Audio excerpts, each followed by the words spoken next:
कोकणातली स्टोरी मालवण सिंधुदुर्गच्या रेंजमध्येच आहे. पणजीच्या वाडीतच आहे ना नवीनच एक लग्न घर होतं. आता पणजी आणि रेखा जी होती ना नवीन नवरी, त्यांच्या दोघांचं चांगलं जमायचं. रेखाच्या घरी आहे ना सासू सासरे शिवीगाळ करायचे आणि हात उचलायचे तिच्यावर. पणजी सहज तिला भेटायला गेली. रेखाला खूप मारहाण झालेली आणि त्यावेळी पणजीला लक्षात आलं. तिने कडक लक्ष्मीचं रूप घेतलं आणि या तिघांना धमकी दिली. परत प्रकार झाला ना मारहाणचा तर तिघांचे पण मुर्दे पाडणार. रेखा म्हणाली की मी माझ्या आईच्या गावी जाते, मी तिच्या घरी जाते. पणजी मग तिच्या भावाच्या लग्नासाठी ती निघाली.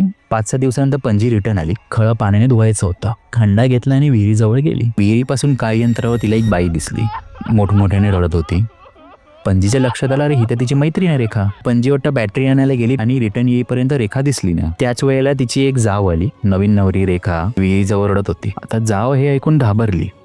तिने जावेने सांगितलं, अगं तिच्या घरातल्याने तिला मारून टाकल्याने. नवऱ्याने दांडो घातला डोक्यात आणि सासूने विहिरीत ढकलल्याने. तिचा थय जीव गेला विहिरीजवळ. पूर्ण पॉडकास्ट यूट्यूबवर आहे, पटकन जाऊन बघा. ह्या कथा मनोरंजनासाठी आहे. काही लोकांचे अनुभव व काही पूर्णपणे काल्पनिकही असू शकतात. त्यामुळे कृपया यांना मनोरंजन म्हणून घ्या.